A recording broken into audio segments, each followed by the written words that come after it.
Salam cerdas, Ibu, Bapak, Saudara-saudara yang saya hormati. Sesi membaca berita dan sedikit komentar dari saya. Kali ini kembali masih topik tentang RAPBN 2026, Rancangan Anggaran Pendapatan dan Belanja Negara tahun 2026. Nah, tapi ini berita terkait dengan anggaran pendidikan. Nah, saya ambil dari kompas.com. Sebenarnya banyak yang membahas soal ini. Judulnya hampir separuh anggaran pendidikan untuk MBG. GPPI -2 tinjau ulang alokasi RAPBN 2026. Jadi ini mengutip dari GPPI. GPPI itu apa nanti ada di berita. Nah, di sini ada ilustrasi anak sekolahan lagi makan bergizi gratis. Nah, saya bacakan, Jaringan Pemantau Pendidikan Indonesia (GPPI). Jadi GPPI itu singkatan Jaringan Pemantau Pendidikan Indonesia, meminta pemerintah untuk meninjau ulang alokasi RAPBN 2025 untuk sektor pendidikan. Nah, itu mengutip koordinator nasionalnya ya GPPI, Ubaid Matraji namanya, dalam keterangannya kepada Kompas. Jadi menurut dia, pemerintah harus meninjau ulang alokasi anggaran dan menempatkan prioritas sesuai amanat konstitusi. Ubaid mengingatkan, konstitusi sudah memberikan amanat bahwa pemerintah mesti menyediakan pendidikan tanpa dipungut biaya dan berkualitas untuk semua anak, khususnya di pendidikan dasar SD SMP di sekolah negeri dan swasta. Sementara RAPBN 2026 yang disusun pemerintah justru mengalokasikan hampir separuh anggaran pendidikan untuk makan bergizi gratis (MBG). Nah, oleh karena itu Ubaid menilai ini melanggar konstitusi karena mengabaikan pendidikan gratis demi program MBG. Tidak ada perintah makan gratis dalam konstitusi kita, tapi mengapa MBG ini sangat diprioritaskan, bahkan besaran dananya naik berlipat-lipat, ujar Ubaid. GPPI juga mendesak adanya transparansi besaran anggaran terkait pembiayaan sekolah kedinasan yang juga kembali disisipkan dalam alokasi pendidikan pada RAPBN 2026. Ini jelas melanggar Undang-Undang Sisdiknas pasal 49 yang mengamanatkan bahwa alokasi anggaran pendidikan wajib diprioritaskan untuk pemenuhan pendidikan dasar hingga menengah, kata dia. Saya kasih komentar sedikit ya. Jadi amanat konstitusinya itu alokasi anggaran untuk yang disebut anggaran pendidikan itu harus minimal 20%. Nah, itu ditegaskan lagi dalam Undang-Undang Sisdiknas. Nah, di Undang-Undang Sisdiknas itu lebih rinci apa-apa saja yang diprioritaskan. Ini yang dijadikan alasan dari Ubaid dari GPPI ini. Nah, selama ini dalam penyusunan APBN, pemerintah membuat yang disebut anggaran pendidikan itu 20% dari belanja ya. Nah, sekarang ini nilainya juga dari belanja. Jadi karena belanjanya kurang lebih 3.800-an lebih, berarti anggaran pendidikannya juga 760 triliun. Kita baca dulu, nanti sambil saya komentari lagi. Nah, Ubaid ini merasa itu tidak yang 780-nya dipenuhi, tapi hampir separohnya itu untuk MBG. MBG itu dalam pemahaman Ubaid ini nggak mengikuti perintah undang-undang, karena itu ya dimasukkan saja ke dalam anggaran pendidikan. Yang kedua yang dia kritik, kedinasan. Nah, karena ini juga sudah pernah membacakan soal kedinasan yang memang besar ya, dia hanya mencakup kurang lebih 140.000 siswa, tapi anggarannya itu seperempat dari total anggaran seperempat dari anggaran untuk pendidikan dasar sampai perguruan tinggi yang jumlahnya jutaan gitu ya. Nah, saya bacakan lagi. Diketahui anggaran pendidikan ini berarti dari Kompasnya tahun 2026 naik sekitar 33,5 triliun menjadi 757,8 triliun. Nah, tadi saya sudah katakan kan sekitar 760, tepatnya 757,8. Nah, sementara di anggaran 2025 itu sebesar 724,3 triliun. Nah, Menteri Keuangan Sri Mulyani mengatakan RAPBN 2026 bakal fokus digunakan untuk mendanai program-program prioritas nasional. Nah, salah satu yang terbesar adalah MBG. Tahun depan, anggaran makan untuk anak-anak sekolah mencapai 335 triliun. Nah, jadi benar kan? Karena tadi dialokasikan 757,8, berarti untuk MBG saja sudah 44,2% dari total itu.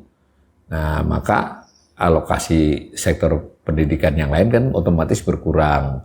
Itu kira-kira yang disampaikan oleh JPPI. Saya kasih komentar lagi bahwa dalam penyusunannya itu memang selalu 20% dari dari belanja ya. Tapi realisasinya itu sudah tidak pernah lagi mencapai 20% selama beberapa tahun terakhir. Bahkan yang 2024 itu kurang dari 90% ya. Jadi ini tadi disebut oleh Kompas, tahun 2026 ini rancangannya RAPBN-nya 757,8. Disebut untuk yang 2025 lalu yang sedang berjalan itu 724,3 triliun. Padahal sebenarnya sudah disampaikan oleh pemerintah ini nanti akan realisasi kurang lebih 690. Nah, ini saya ambilkan dari nota keuangannya ya. Nota keuangan ini adalah yang mengantarkan APBN itu, bagian tidak terpisahkan yang berupa dokumen. Nah, ini nampak nih 757,8 tadi kan ada, tapi yang 2025-nya disebut outlook. Outlook ini adalah perakiraan dari pemerintah nanti realisasi setahun berapa? 690,1. Jadi bukan 725 triliunan tadi.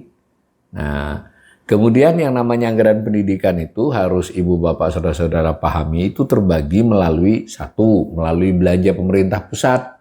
Nah, ya, jadi belanja pemerintah pusat ini ya kementerian lembaga, tidak hanya Kementerian Pendidikan, Kementerian Perguruan Tinggi atau BRIN, ada Kementerian Agama, 25 ya jumlah kementerian yang memiliki alokasi anggaran pendidikan. Nah, yang baik.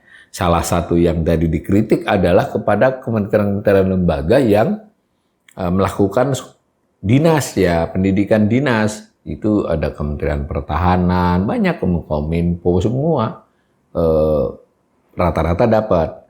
Nah, yang ke daerah itu yang menjadi bagian BOS, kemudian ada gaji yang PNSD tapi untuk alokasi guru. Nah, ini kalau kita lihat gambarnya, yang biru ini adalah melalui pemerintah pusat, tetap gede nih, bahkan jauh lebih gede dari sebelumnya. Nah, itu yang terbesar itu ke BGN ya, Badan Gizi Nasional. Nah, perhatikan yang kuning, yang dialokasikan melalui pembiayaan, itu artinya investasi seperti kayak LVDP atau dana abadi kebudayaan itu menipis. Kemudian yang ke daerah itu yang marun ini juga berkurang. Nah, jadi berarti entah kan selain BOS, PNSD ada juga beberapa alokasi pendidikan yang misalnya untuk infrastruktur sekolah dan sebagainya itu yang lewat daerah bukan lewat kementerian. Nah, bisa dipahami ya kritik dari JPPI tadi bahwa anggaran pendidikannya seolah-olah meningkat nih dibandingkan tahun 2025. Kalau menurut gambar ini kenaikannya 9,8% dari rencana realisasi 2025. Nah, nilainya bertambah kurang lebih 60 triliun, tetapi penambahan itu terutama sekali karena meningkatnya BGN, makan bergizi gratis programnya. Sehingga kalau dihitung itu 44%, maka yang lain-lain itu berkurang. Gambar itu juga kelihatan sudah. Nah, salah satu yang berkurang transfer ke daerah terkait anggaran pendidikan. Juga alokasi kepada pembiayaan, ya, misalnya tadi LPDP dan lain-lain itu. Nah, lalu yang dikritik lain juga cara ngitung anggaran pendidikan ini juga termasuk anggaran kedinasan. Ini sudah banyak diperdebatkan ya, sebetulnya pendidikan kedinasan itu harusnya masuk KL, bukan belanja KL yang bersangkutan, tidak boleh dimasukkan anggaran pendidikan. Nah, ini debatable ya. Tapi yang jelas, yang paling mendasar, anggaran pendidikan tahun 2026 ini dalam rencananya ini sebetulnya menurun ya, kalau BGN BGN kan baru 2 tahun. yang tahun berjalan ini semula dianggarkan 70, tapi kelihatannya realisasi diperkirakan sampai 111, berarti yang 690 itu 111-nya, atau sebutlah kita bulatkan 100 lah ya, itu adalah BGN. Nah, yang naik menjadi 757,8 rencananya, itu yang 335-nya BGN. Jadi saya kira wajar kalau aktivis pendidikan, pejuang pendidikan, iya tanda petik berang ya. Ini memang APBN-nya agak ngeri-ngeri sedap ini. Mudah-mudahan masih ada waktu, ini baru R kan menjadi APBN. Mestinya DPR bersuara. Mana keberpihakan kepada pendidikan? Apakah makan gizi gratis itu bisa menggantikan perbaikan sekolahan, perbaikan kesejahteraan guru, perbaikan macam-macam, atau tadi kalau oleh JPPI mestinya itu dipakai untuk agar sekolah SD, SMP, negeri maupun swasta gratis, karena itu juga perintah konstitusi, karena Mahkamah Konstitusi juga sudah memutuskan harusnya SD, SMP swasta pun gratis. Nah, silahkan pemirsa menimbang dari berita ini dan wacana yang kita bacakan tadi.